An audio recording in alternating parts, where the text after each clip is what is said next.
Sure.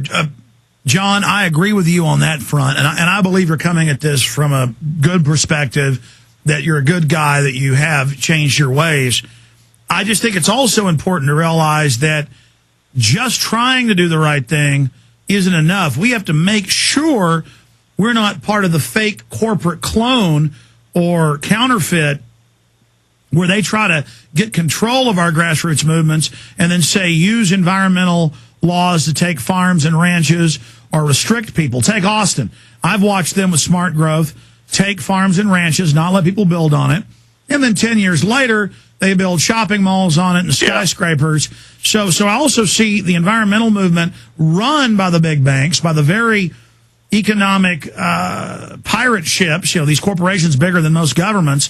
And so, yes, I know there's real environmental problems. I don't want to drink poison water. I don't want to drink poison air, breathe poison air. I don't want to cut down rainforests. I don't want to, live off the backs of starving people in Peru.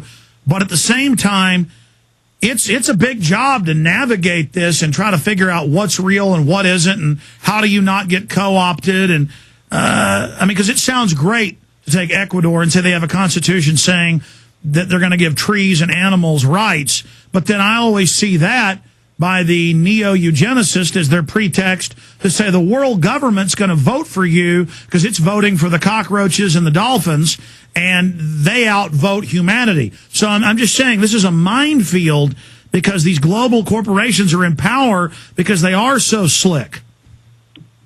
Well, you're right about that, but but I think that we can see beyond a great deal of that. We can see that they're using their powers and abusing it. We can see this in the way they take care of themselves. I do a lot of speaking at business schools these days, which I find ironic. Business schools even invite me to speak. A guy wrote a book called Confessions of an Economic Hitman. But the kids in these business schools, many of them are really interested in some of these subjects. And one of the things I keep running into is some of the icons that are held out there. A guy named Jack Welch, who was CEO of General Electric, is held out as this great icon because he made his corporation lean and mean, which means he laid off a quarter of GE's people, put them out on the street, while at the same time he paid himself huge bonuses and salary increases. And he also took GE away from manufacturing things, goods, being a manufacturing firm, into being a financial paper trading firm, which is one of the things that drove us into the financial crisis. Yeah, it's engaged in derivatives, that's right. So how do we hold a guy like that out as an icon in our business schools? We should not. And I think if we really open our hearts to these things, we understand that. You understand it, Alex. I understand it. We've got to turn this thing around, and we've got to present better examples to our kids of who do they want to emulate? Who do we want to put on the covers of our magazines? Do we want to put Crooks, Maude, and Robert Barron on the cover of our magazine, or do we want to put people there who are really trying? I totally agree with you. In fact, I talk so much about the map making of the mind or blueprints in the mind, how the establishment builds these. And I'm not saying Michael Jordan or Tiger Woods or somebody shouldn't be on the cover of something, or Brock Lesnar of Ultimate Fighting. But when this country was the jewel in the crown of the Renaissance, the stars were inventors and scientists and humanitarians and people that stood up against corruption. And so the establishment very cunningly took our real heroes away and gave us heroes of no consequence. Well, that's true, and we don't need to let that happen anymore. Yeah, you mentioned Tiger Woods, for example. My God, here's a guy that's making, I don't know what he's making this year, $40 million off Nike or whatever. Meanwhile, Nike's paying... No, he's paid $109 million. 109. Well, meanwhile, Nike's paying its workers in Indonesia that make all the things that Michael Jordan is advertising sub-living standard wages.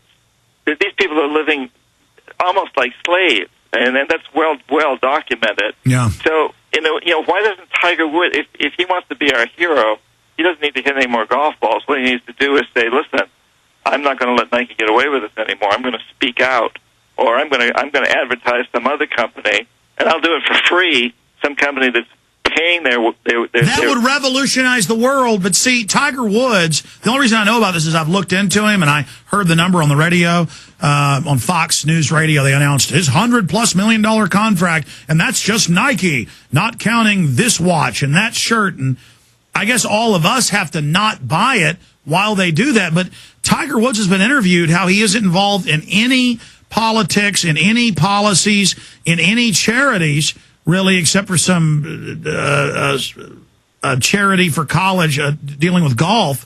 He thinks it's a moral thing that he's not involved. He thinks it's like a good thing, and the corporations just worship him because he is cold-blooded.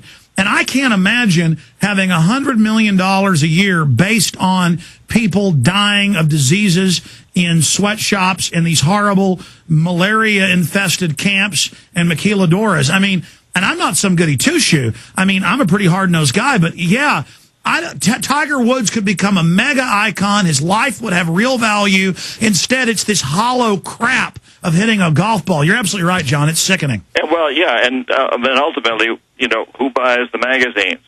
Who buys into this? Who watches it on television? We do, you know. So and so it's time that we stop doing that. It's time that we took back control. And this is where it really belongs, Alex, is that we, the people, have to recognize that we have responsibilities. And if we want a country of, by, and for the people, instead of one that's of, by, and for the elite, the corporations, etc., we've got to get off our butts and do something about it. And I think that's what you're calling for all the time. So it's one of the reasons I love being on your show, because thank you. You're inspiring and empowering people to do that. We need to do it more and more and more, because it's always been the way that change has happened. I agree, but John, what would you call that corporate attitude? I don't know the word for it, where they get off on being cold-blooded, they get off on not caring, they think it's silly. I mean, that's a very... That's sociopathic.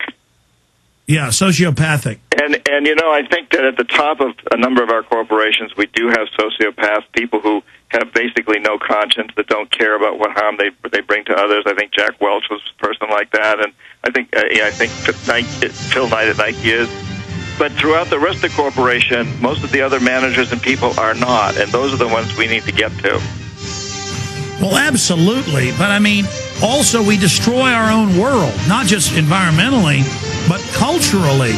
This attitude, I see the local yuppies mimic it, and they're into laughing at bad things happening as if it doesn't touch them, when their kids are going to end up committing suicide or on drugs in this sick society.